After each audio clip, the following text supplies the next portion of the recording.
Welcome back, friends. So we are seeing the start of the new month, April, and we had the Dow, S&P, and Nasdaq doing well, but many feel that the rally that started in the last second fortnight of March could percolate into April and beyond. Well, I don't think so. I see many stumbling blocks coming forward, and I think they can come and rattle the markets from time to time. And I would say that be very cautious.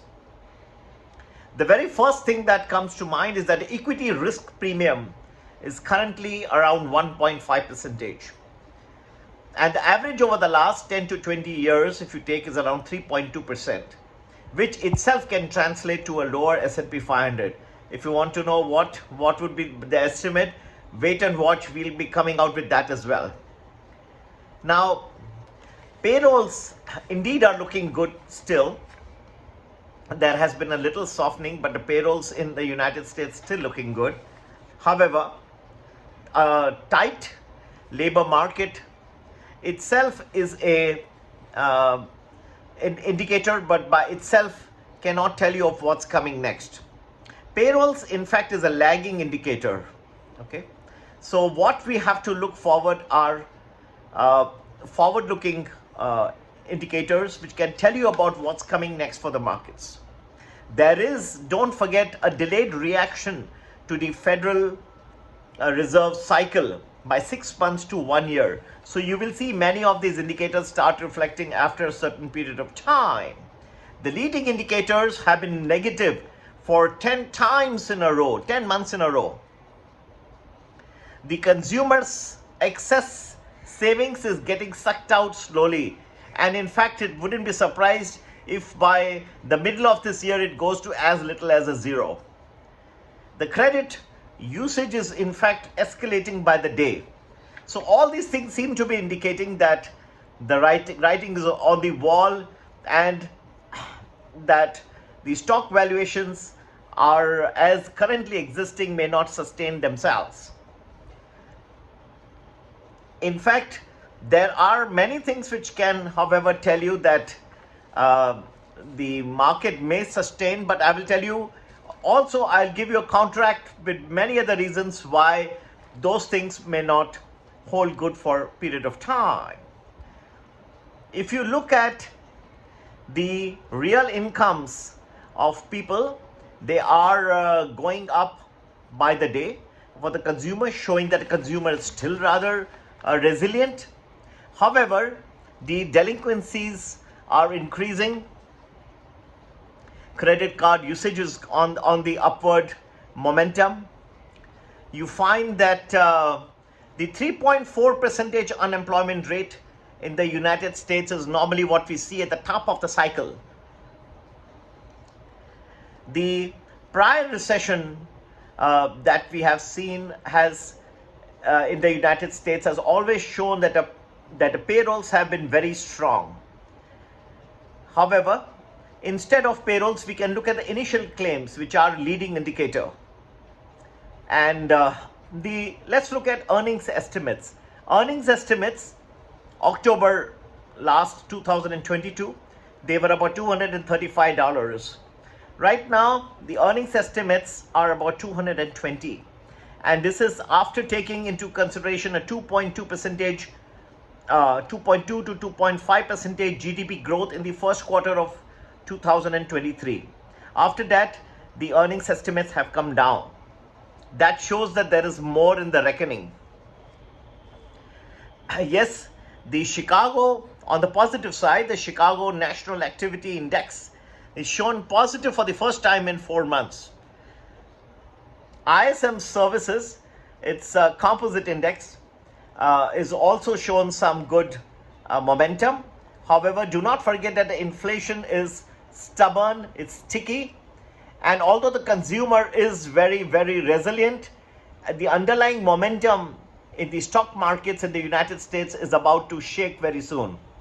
And the moment will come before you realize that the dark clouds are lurking on the horizon. They will suddenly appear. The banking crisis has not helped the scenario in any way. In fact, there's a rising danger that such a seismic event, which is once it takes place, it can lead to another shoes about to drop, more domino effect, more contagion effect. Although the FDIC has managed to backstop the depositors in the Silicon Valley Bank and the Signature Bank, there is more action yet to come. So we would not be surprised to see more skeletons coming out of the cupboard, and I think that can happen sooner than later. I'm not here to give you a very discouraging view. In fact, I would have liked the markets to keep rising. We have done extremely well by a series of our stock recommendations. Many of our stocks, in fact, I was asking my people to go and make a list of the multi-baggers that we have made, and over the last 3 years, it has taken them over 3 months to compile. It's a huge list. So I would have liked the market to keep going up. But when I see dark clouds on the horizon, then it's my duty to point it out to you. Now, whether you take it with a grain of salt or you take it at face value, it's up to you. But I can only tell you what I can see is the writing on the wall. And to add to all this, you had the OPEC Plus coming out with a reduction in the oil output. That has only rubbed salt in the wounds. Inflation, already sticky in nature, is going to get further stickier by the day. Net result, the US Federal Reserve will now have to tackle a unique situation.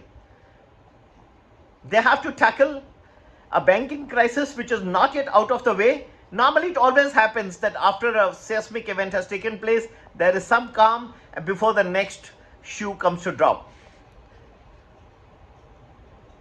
That has happened.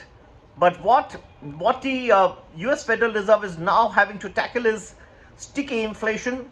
At the same time, with the growth going down, earnings estimates coming down, you're seeing layoffs across the board, starting with the technology firms like Google, Amazon. Now it's spread to Walmart, McDonald's, Disney, and just name it.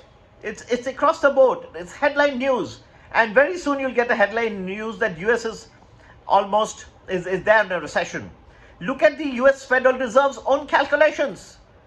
They are projecting a 0.4% GDP growth in 2023.